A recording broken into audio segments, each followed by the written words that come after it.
साहेब सबका साहेब सबका सबका कौन साहेब किसका तीन दिवसीय कार्यक्रम में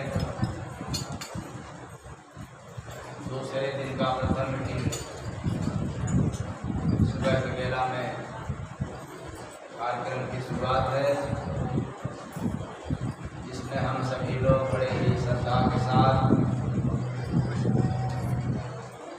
अपना अमूल्य समय निकालकर उपस्थित हैं।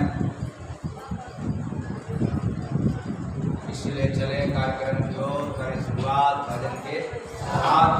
पूर्व में हम लोग किस पर सुनते चले आ रहे हैं उसके विषय में दोहराते एवं समझते हुए आगे बढ़े तो समझ में आएगा। साहेब सबका तो प्रथम दिन शुरुआत था गुरु वंदना से। किससे शुरुआत था? और गुरु वंदना का बोल क्या था? जय गुरु वंदे सतगुरुदेवम, जय गुरु वंदे सतगुरुदेवम, जय गुरु वंदे सतगुरुदेवम, जय गुरुदेवम, जय गुरुदेवम,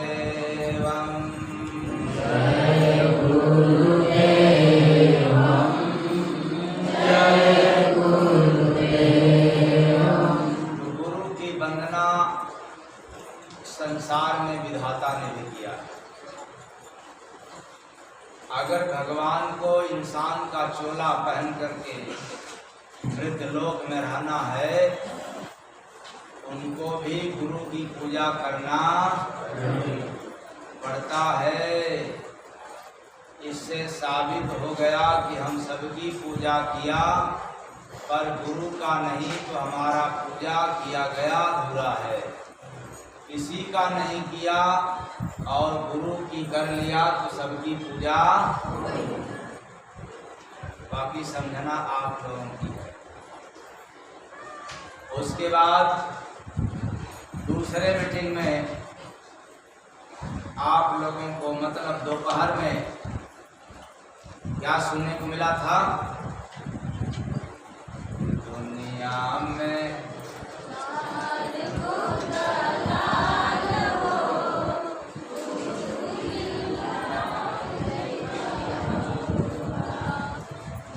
याद हो ही गवा है क्या? हाँ? लेकिन घर जाने के बाद रसको मत भूलना।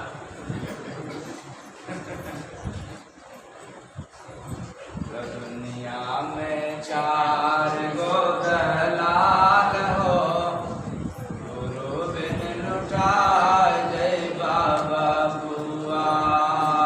दुनिया में चार गो दलाल हो, गुरु बिन लुटा जय बाबा बुआ। तो इस संसार में मन, बुद्धि, चित्त और अहंकार की दलालों ने इस जीव को लूट लिया। इनके साथ रह करके अपना बना करके लूटा, गैर बना करके नहीं, इनसे करीबी रिश्ता बना करके, नजदीक से नजदीक रह करके इन सबों ने लूट लिया। और इसमें 3 पुरुष और 1 नारी। तो 3 पुरुष है मन, बुद्धि और अहंकार, और एक नारी है चित्त रूपी नारी, जिसके कारण इस संसार में यानी दुनिया में जीव लुटा गया। अब क्या लुटा गया ये तो वक्त बताएगा, लेकिन लूटा गया। किस लिए लूटा गया यह भी बताया जाएगा। लेकिन शाम के वक्त में भजन में सुनने को मिला था, वैसे पूछियम सवाल हो, भजन काहे नाम किया साधो। सवाल पूछता है, जब यहाँ से लूट करके जाता है कुछ नहीं बचता है, तो यम की अदालत में जीव से हिसाब लिया जाता है।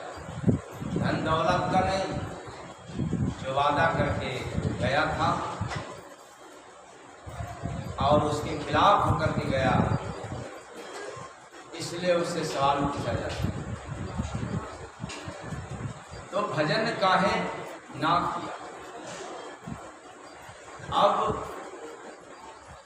इसका जवाब तो उसके पास होता नहीं, क्योंकि वहाँ कोई बहानेबाजी, कोई ड्रामेबाजी चलता नहीं, एक भी झूठ नहीं चलता। ये नहीं कर सकते हैं कि क्या करें हजूर सरकार, मेरे पास इतने बेटा बेटी थे ना कि मैं उसी में क्या हो गया, मैं फंस गया, उलझ गया, अरुझ गया, भूल गया। या ये कहेंगे कि क्या करें, इतना धन दौलत मेरे पास हो गया कि लगा मैं पड़ोसी का जमीन हड़पने के लिए और जमीन रजिस्ट्री कराने लग गया और तमाम बिल्डिंग महल मकान तैयार कराने लगा। हजूर इसी में समय बीत गया, इसलिए हम कर पाए नहीं। इसलिए एक बार मौका दे दिया जाए, ताकि जो आपसे वादा करके आया था उसको पुनः पूरा कर ले। तमाम प्रकार की बात वहाँ पर सवाल किया जाता है, और वह भी ऐसी सवाल है जो चाहे पढ़े हो या अनपढ़ हो, इससे मतलब नहीं, क्योंकि सवाल तो पूछा जाता है जीव से। अब यह जीव केवल वहाँ पर बहाना करता है। बहाना इसलिए करता है कि शायद हमें मौका मिल जाए। हजूर इसीलिए मैंने पूजा पाठ नहीं कर पाया, सारी पूजा तो सारे लोग करते, चोर भी करते हैं। हजूर इसीलिए मैं भजन भक्ति नहीं कर पाया, सेवा दान नहीं कर पाया, परोपकार का काम नहीं कर पाया, क्योंकि हम भूल गए थे। एक बार मौका मिल जाए फिर हम इसको पूरा कर देंगे। तो मानो सब भूले हरि भजन, यह दुनिया भूल भूलैया है। मानो सब भूले हरि भजन, यह दुनिया भूल भूलैया है। बिनु संत न आवे याद बचन, यह दुनिया भूल भूलैया है। बिनु संत न आवे याद बचन, यह दुनिया भूल भूलैया है। माना तू हरि को बचन दिया, माना तू हरि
माफीनामा क्यों नहीं मिलता है?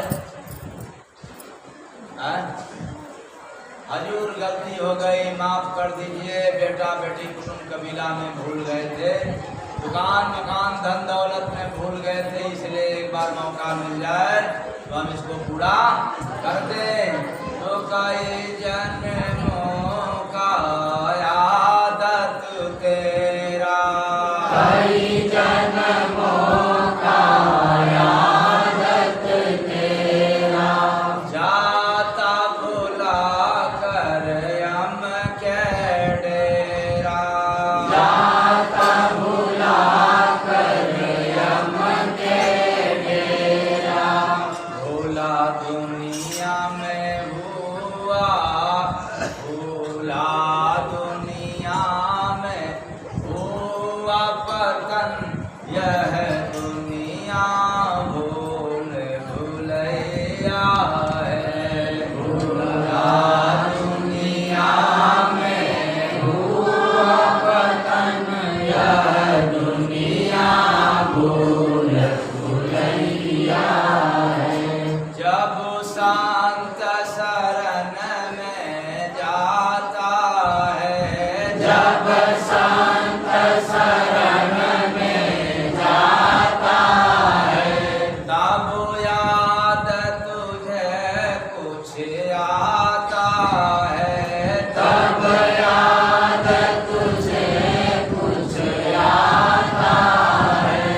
नर भूला है सतगुरु शरण, यह दुनिया भूल भुलैया है। नर भूला है सतगुरु शरण, यह दुनिया भूल भुलैया है। करना सत्कर्म रे भूल गया, करना सत्कर्म रे भूल गया, बस याद यहाँ दुष्कर्म भया, बस याद यहाँ दुष्कर्म भया। कभी याद किए ना कावतन, यह दुनिया भूल भुलैया है। कभी याद किए ना कावतन, यह दुनिया भूल भुलैया है। दुख कारण भजन तू भूला है, दुख कारण भजन तू भूला है।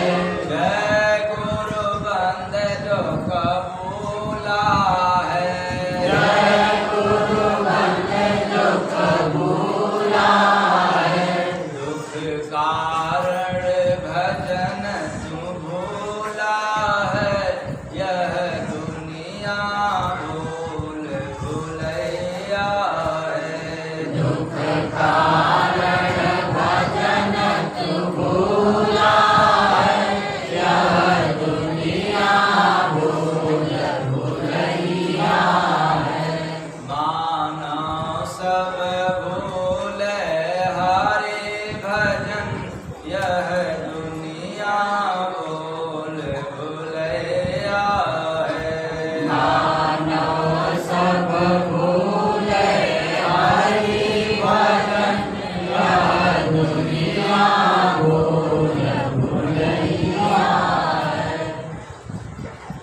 गाए सबका, तो मानव सब भूले हरि भजन, यह दुनिया भूल भुलैया है। और वहाँ सवाल पूछता है, और यही सवाल वो बार बार पूछता है, और उस सवाल का जवाब हम लोग बार बार एक ही देते हैं, हजूर गलती हो गई है, भूल गया हूँ, एक बार माफ कर दो। बताओ माफ होगा? हाँ, यम के अदालत में बार बार जीव पहुंचता है बिना भक्ति भजन दान पुण्य किए, और एक ही बात कहता है कि मैं भूल गया। किसमें भूले? धन संपदा में भूल गया, संसार में जाकर के भूल गया। जो मैंने आपसे वचन दे करके आया था उसको मैंने भूल गया।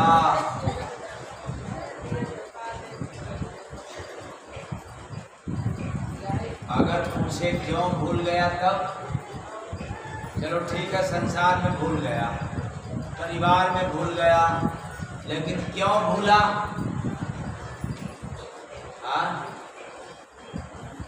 क्यों भूला? तब फिर बहाना पे बहाना।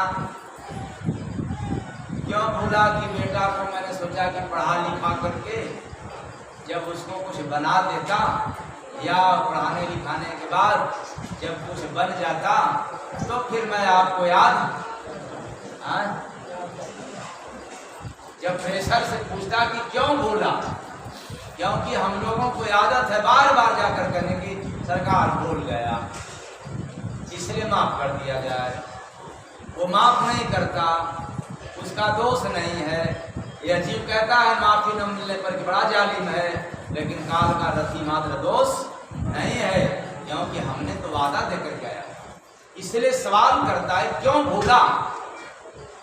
तो हजूर मैंने सोचा कि बेटी भी पढ़ रही है और उसको पढ़ा लिखा करके जब अच्छा घर वर मिल जाता तो मैं खाली हो जाता, और खाली होकर के फिर सोचा कि आपका हमेशा याद करता। अच्छा, बेटी की शादी हो गई, बेटा का भी शादी हो गया, बेटी दामाद वाली हो गई, और बेटा पत्नी वाला बहू आ गई। उसके बाद तो मैंने सोचा कि थोड़ा उनको संभाल दे।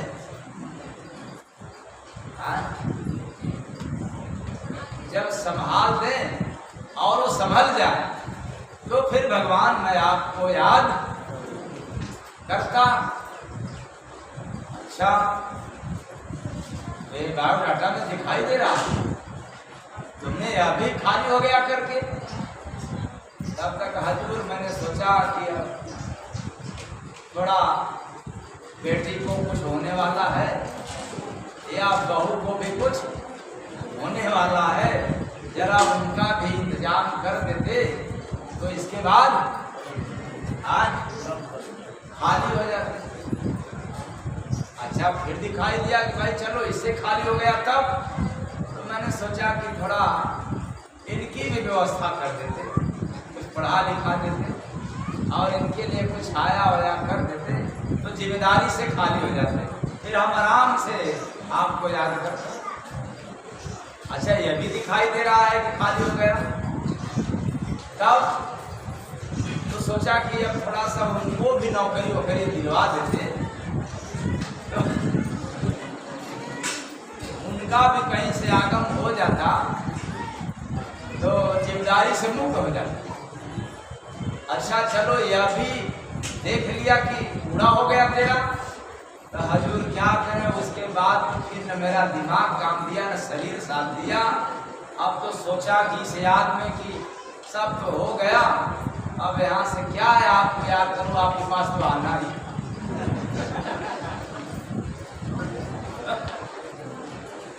अब तो आपके पास आने का वक्त आ गया, इसलिए मैंने आपको याद नहीं किया। क्या बात है भाई, जब जमाना है संसार में आकर खेलो तो मानो सब भूल हरि भजन, यह दुनिया भूल भूल आए। मानो सब भूल हरि भजन, यह दुनिया भूल भूल आए। यह दुनिया क्या है? क्या है? आप लोग भूल भुलैया में रह रहे हैं।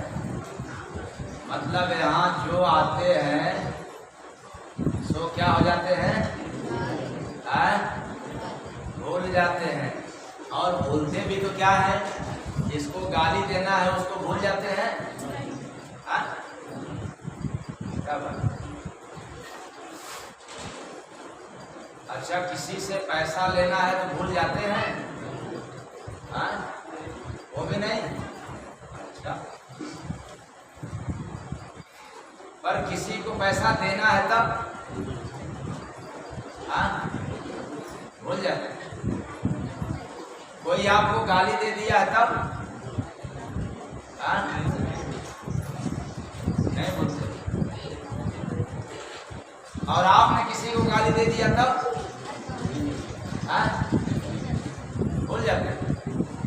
बड़े मतलब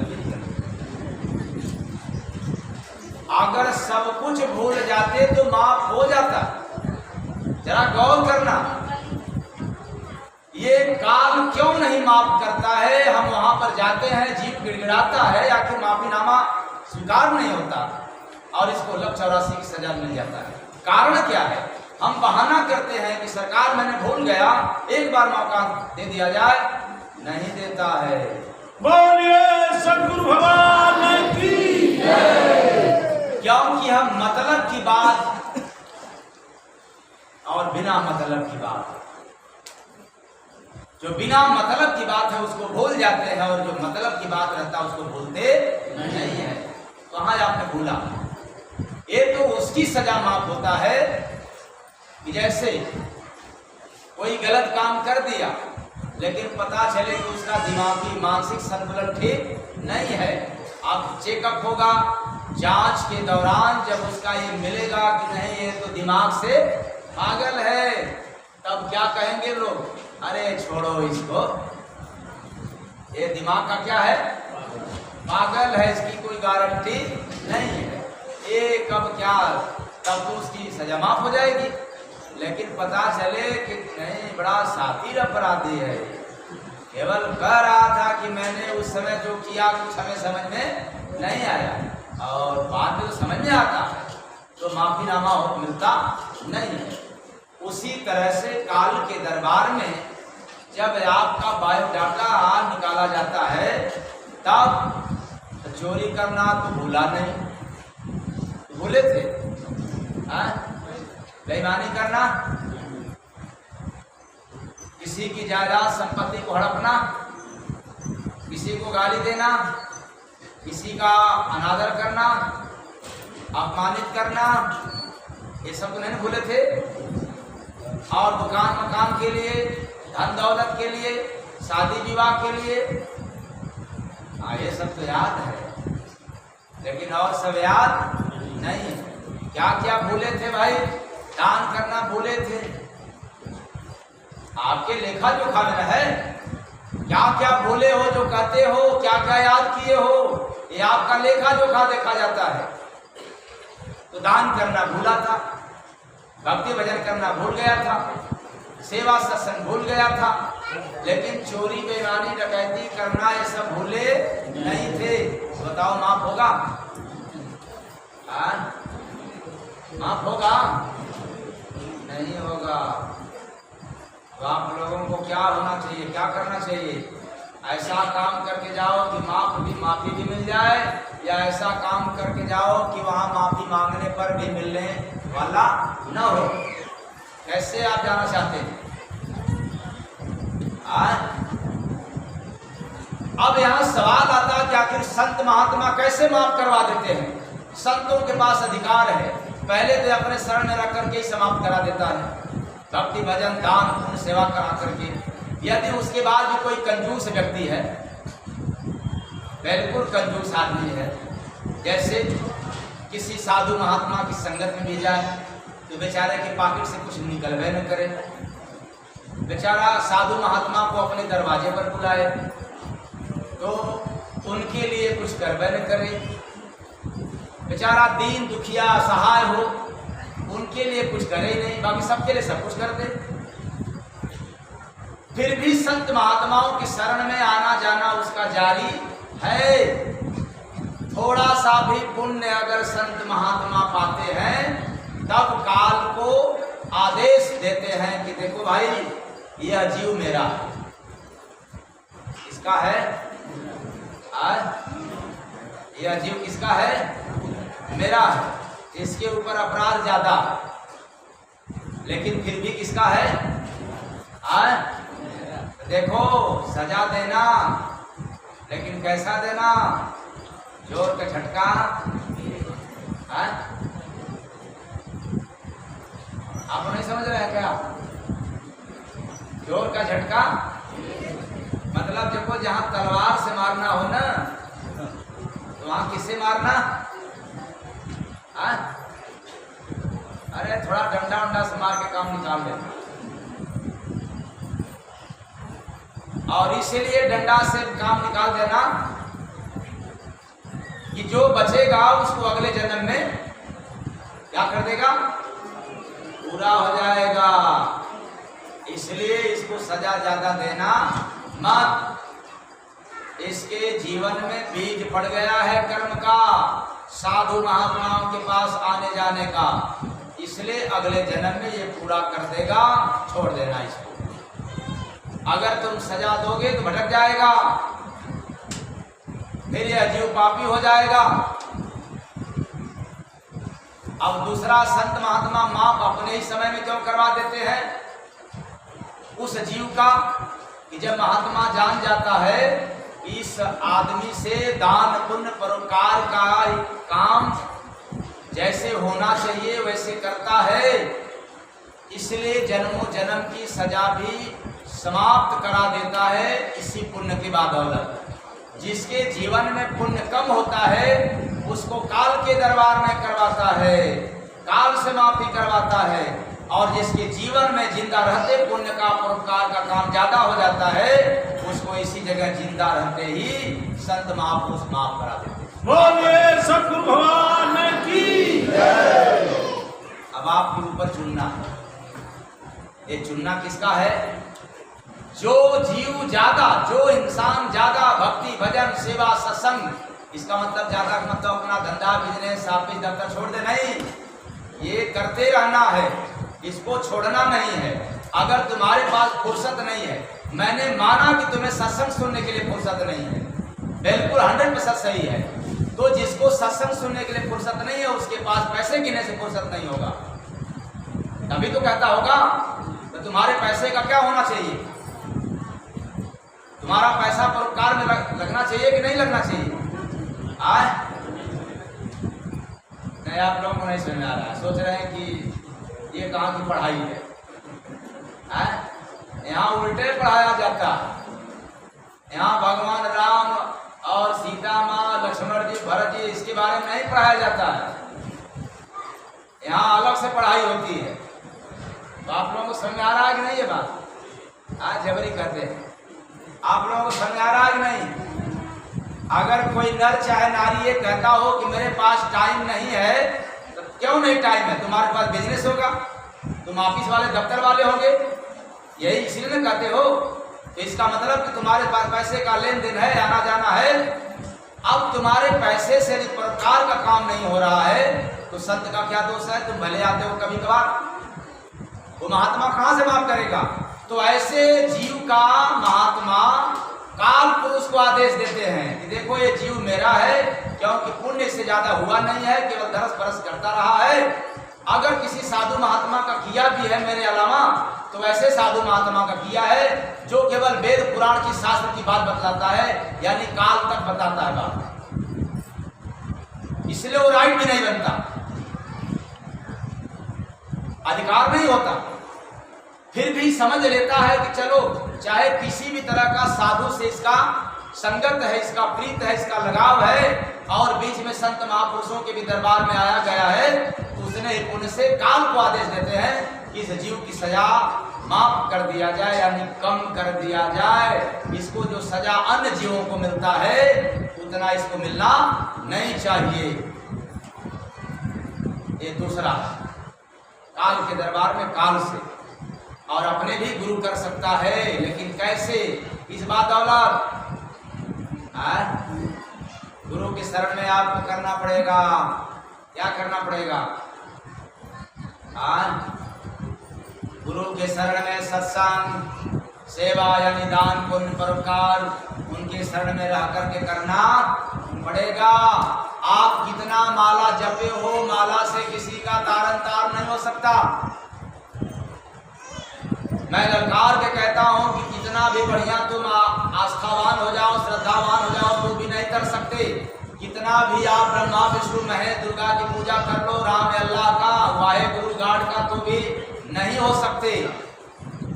तब तक जब तक आपके अंदर मानवता पैदा ना हो, जब तक आपके अंदर इंसानियत पैदा ना हो, जब तक आप इंसान की कदर न करो, तब तक भले ही आप मंदिर में जाकर के साधु बन जाओ और मंदिर से बाहर निकलो साधु हो जाओ। यहाँ आकर के आप लोग साधु साधुआइन बने हो, जब घर में जाओगे तब साधुआइन जो है रटचंडी बन जाएगी और साधु लोग क्या बन जाएंगे? क्या बात। लेकिन याद करते चले मानो सब, काफी बदल जाएगा, आगे चल जाएंगे, फिर आप वहां से लौटना पड़ेगा। तो मानो सब भूल हरे भजन, यह दुनिया भूल भूलैया है। मानो सब भूले हरि भजन, यह दुनिया भूल भूलैया है। तो दान भूल गया, सेवा भूल गया, भजन भूल गया, परोपकार का काम भूल गया, इंसानियत का पाठ हमने भूल गया, मानवता का धर्म भूल गया, ये सब भूला। लेकिन और न हिंदू वाले हिंदू धर्म के भूले, न मुस्लिम वाले मुस्लिम धर्म को भूले, न बौद्ध वाले बौद्ध धर्म को भूले, न क्रिश्चियन ईसाई कोई धर्म को भूला नहीं, लेकिन मानवता धर्म को, आज मानव धर्म को भूल गया।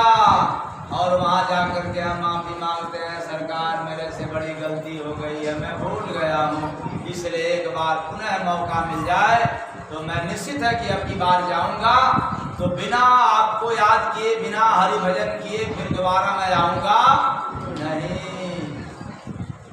पता चला कि फिर हम लोग कहीं रास्ते में जा रहे हो और चुटैया जलेबी गर्मा गर्म दिख जाए तो क्या होगा? कौन याद आ जाएगा? वो गर्मा गर्म याद आएगा कि कुछ और? अब कहीं अगर क्या कहते हैं रास्ते पे जो फुल्की वगैरह है सब, अगर वो दिख जाए और जाना है कहीं, मान लिया जाए कि सिलहटे आश्रम पर आना हो और रास्ते में अपना छन रहा हो, पानी पूरी और क्या क्या बढ़िया बढ़िया, तो ये तो याद रहेगा, लेकिन क्षण भर के लिए याद तो भूल जाएगा ना। पहले क्या है? ले लो, पहले पहुंचना नहीं है, पहले ले लो, क्योंकि ये गर्मा गर्म है, वहां जाएंगे तो कहाँ मिलेगा? ये आश्रम में कहाँ मिलेगा पानी पूरी? अब उसको लेना है। और इस पर एक बात याद आ गया, बेचारी एक पत्नी जो है अपने पति की बाइक पर बैठ करके जा रही है, जाम का समय मिल गया रोड पे, और उसी जाम में देखा कि ठेला पर बढ़िया गर्मा गर्म ये सब चल रहा था। क्या? गोलगप्पा वगैरह ऐसा तैयार था, चल रहा था। अब वो जाम के कारण बेचारी आओ न ताओ देखी, मोटरसाइकिल से उतर के चली गई उस दुकान पर, गोलगप्पे वाली दुकान। अब बेचारा पति भी क्या करे, अब वो भी धीरे धीरे बाएं ले जा रहा है, क्योंकि अब चली गई तो अब तो देना ही पड़ेगा पैसा उसका। तो एक झटका में तो जितना हुआ पहले खा ली, उसके बाद फिर देखने लगी अपने पति को, कहीं सड़सी की पापा नाराज तो नहीं हो रहे हैं, इसलिए उनके भी तरफ नजर डाली, नजर से नजर मिल गया तो फिर बेचारी पूछ डाली। क्या पूछी? पूछी ये सड़सी के पापा थोड़ा और खा लूं क्या? तो सड़सी के पापा ने कह दिया, अरे नागिन खा ले।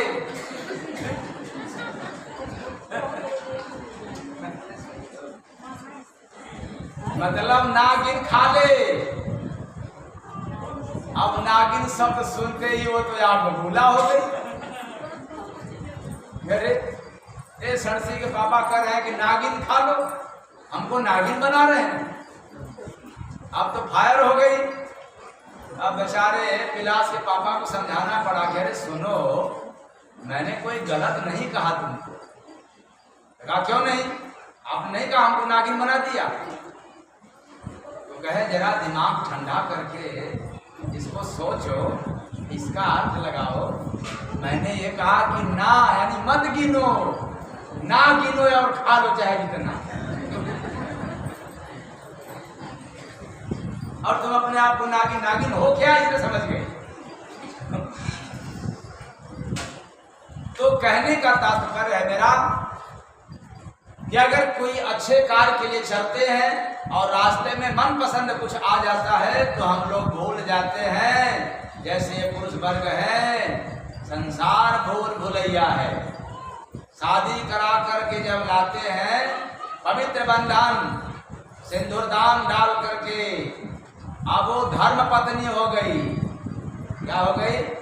सिर्फ पत्नी ही नहीं रही, अब वो कौन पत्नी हो गई? धर्म पत्नी हो गई। लेकिन जब आप लोग रास्ते पर जाते हो तो पल भर के लिए पवित्र बंधन को भी भूल जाते हो कि हमारे घर में कौन पत्नी है?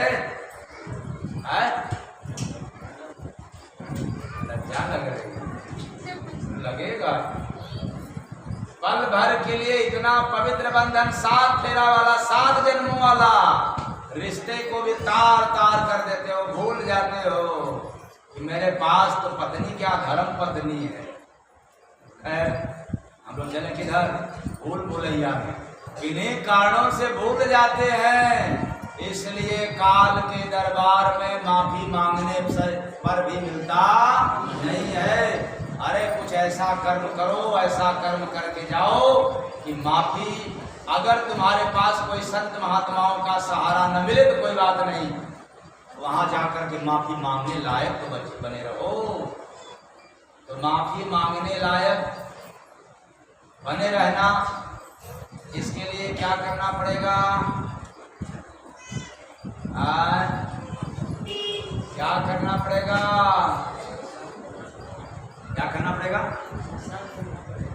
हाँ, क्योंकि संत सदगुरु जब मिलेंगे तो आपको भक्ति भजन कराएंगे, ध्यान करवाएंगे। लेकिन जिसको संत सदगुरु ना मिले तो कोई बात नहीं, कम से कम ऐसा काम करके जाओ, यदि पूजा पाठ करके जाओगे तो भी माफी मांगने लायक नहीं रहोगे। लेकिन जय गुरु बंदे महाराज ललकार के कहते हैं, अगर इंसान की कदर करके जाए तो बिना संत महात्मा का भी वहां माफी मिल जाता है। इसका कदर करके, अरे सास है तो बहू की कदर करना पड़ेगा। सास केवल अपने बेटी का कदर करे वहां माफीनामा नहीं मिलेगा, लेकिन सास अपने बहू की कदर करेगी, नालायक बहू की, तो उसको माफीनामा। क्योंकि बेटी का कदर करना, बेटी की हिफाजत करना तो तुम भूली नहीं, और बहू की कदर करना क्या कर गई? तुम मानो सब भूल हरि भजन, यह दुनिया भूल भूलैया है।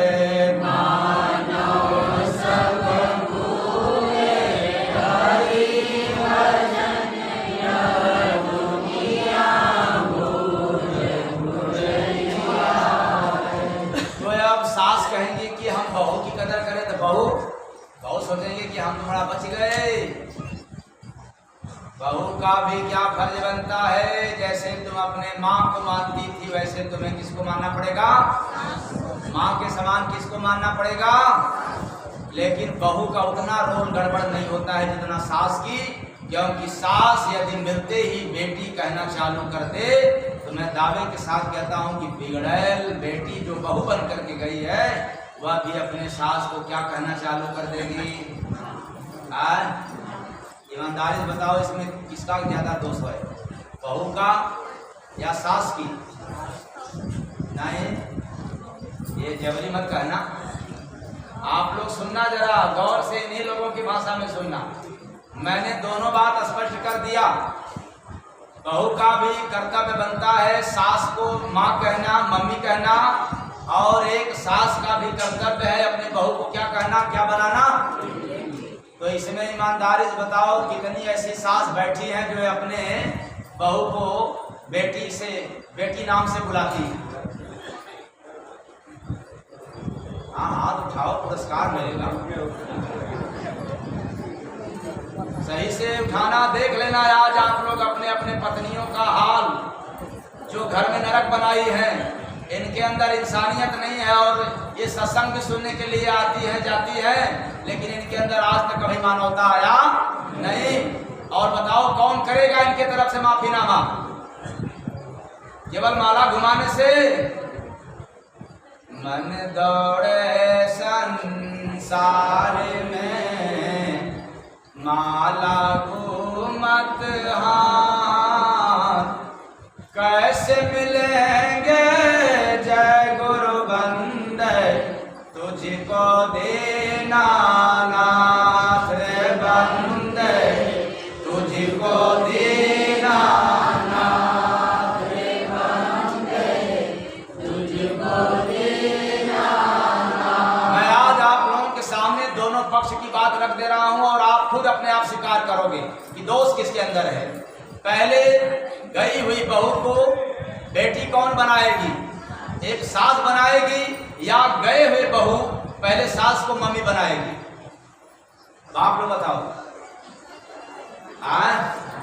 ये निकम्मी सास लोग, इन्हीं लोगों के चक्कर में आज पूरा घर क्या है, बर्बाद है। ये पूजा भी करती हैं, पाठ भी करती हैं, श्रद्धा भी इनके ज्यादा अंदर है, लेकिन श्रद्धा में इस कदर अंधी हो गई कि अपने बेटी को आई हुई बेटी को जो शादी विवाह हो गया है उसको कुर्सी पर बैठाएगी, और अपने बहू को वही कुर्सी साफ करवाएगी। इसका है ये इस कदर श्रद्धा में अंधा हो गई कि आज इन्हीं के चक्कर में पूरा घर नरक बन गया। इसलिए तेरे पूजा पाठ करने से क्या फर्क पड़ता है? और पूछो किसी महात्मा से जो बहुत बड़ा पंडा पुजारी है, पूजा करने के लिए सलाह देता है कि पूजा करोगे स्वर्ग मिलेगा, और आज जय गुरु बंदे महाराज अलकार के कहते हैं कि पूजा तुम दिन रात करोगे तो तुम्हें स्वर्ग मिलने वाला नहीं है। अरे तुम इंसान की कदर करना शुरू कर दो, तुम्हारे पास स्वर्ग उतर जाएगा। अगर तुम्हें कदर करना है तो अपने घर के इंसान का कदर करो। मैं नहीं कहता हूं कि पड़ोसियों का करो, पहले सीखो यहां से। इंसान के अंदर कितना कमी है इसको भूल जाओ, पहले उसका कदर करना सीखो। आपकी जो निंदा चुगलाई बुराई भी करता है तो कोई फर्क नहीं पड़ता, आप पहले उसका कदर करना सीखो।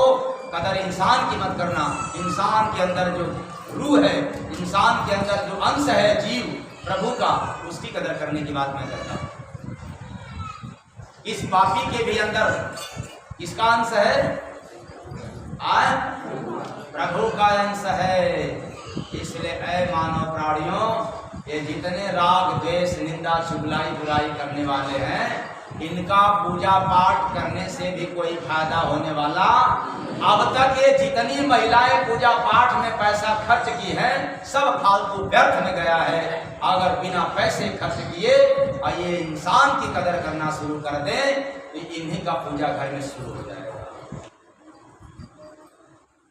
आई बात समझ में? फिर से बताओ, कितनी ऐसी सास बैठी हैं जो अपने बहू को बेटी नाम से पुकारती है? सोच लो, सोच लेना। अब मैं आप लोगों को कहना चाहता हूं, हाथ नीचे करो। आप लोगों को कहना चाहता हूं, ये जो ससुर हो गए हैं अपने बुढ़िया पर इतना भरोसा करते हैं, अपने पत्नी पर इतना भरोसा करते हैं कि आप अपने आए हुए बहू को भी इनके चक्कर में अनदेखा करना शुरू कर देते हैं। इसलिए बहू का भी पाप, और जो अधिक मानते हुए अपने पत्नी को, इसका भी पाप। आपको इस कदर पापी बना देता है कि काल के दरबार में कोई माफी मांगने लायक नहीं होते।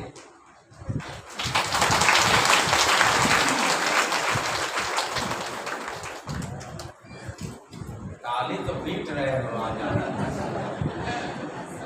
लेकिन यहाँ से जाओगे तो बहू को देखकर फिर वही कहोगे इसके अंदर तो बड़ी कमी है। इसलिए मैं ये नहीं कहता हूं कि बहू का कर्तव्य नहीं है सास को मां बनाना, लेकिन बहू का दोष इसलिए मैं नहीं मानता हूं यहाँ पर कि उस बेटी के रूप में ढालना ये कर्तव्य किसका बनता है? किसका बनता है? इसलिए जितनी सास के रूप में बैठी है यही घर को नाश करने वाला है। तो मानो सब भूले हरि भजन यह दुनिया भूल भूलया है। मानो सब भूले हरि भजन यह दुनिया भूल भूलैया। यह प्रसंग कहीं चल रहा था, उसमें एक बुढ़ी बेचारी बैठी थी अनपढ़ जमाने की। अब सुन करके उसको मिर्च लग गई, इस कदर मिर्च लग गई कि वो लोगों से कहना चालू करना शुरू कर दी उसी वक्त। अरे ये बाबा सुना रहे हैं लेकिन समझ में नहीं आ रहा है बाबा को क्या। बहू इतना बिगड़ गई है, इतना बिगड़ गई है कि मानने को तैयार नहीं। और वो बात मेरे पास आ गई तो हमने कहा कि बिगड़ैल सास को बिगड़ैल बहू मिलती, छेड़ना मत, नहीं तो फिर इतना इतना जवाब मिलेगा कि फिर मुंडी नीचे हो जाएगा, ऊपर नहीं कर पाओगी। बिगड़ैल सास को ही बिगड़ैल बहू मिलती है, और जो सास सुधर जाए तो बिगड़ैल बहू भी सुधर जाएगी। सुधरी बहू बोलिए सतगुरु भगवान की। जब सास को लटकना आ जाए, झुकना आ जाए, प्रेम की बात भाषा बोलने आ जाए तो बहू को भी झुकना पड़ जाएगा। लेकिन यहाँ तो देवियों का एक प्राकृतिक गुण है, अगर एक नारी एक हाथ उठा दे तो सामने वाली नारी दोनों हाथ उठा करके अगर जवाब न दे तो फिर हम किसी से आए। शाबाश। देखो देखना, इसमें कोई सास अगर ऐसी बैठी हो तो किसी ने पूछ दिया कि भाई ये मिर्च कब लगता है, क्या कब लगता है, किस मौसम में मिर्च लगता है, बताओ भाई किस मौसम में मिर्च लगाया जाता है। तो मिर्च लगने का वैसे कोई मौसम नहीं है, क्यों? अरे जब बात आपको बुरी लग जाए तो मिर्च तो लग ही जाएगा, वो बिना मौसम का। तो इसलिए अगर किसी को मिर्च लग जाए कोई बात नहीं है, रहना अभी 2 दिन रहना है, अभी मिर्च लगा है तो हो सकता है कि बाद में मीठा भी खाने को मिल जाए।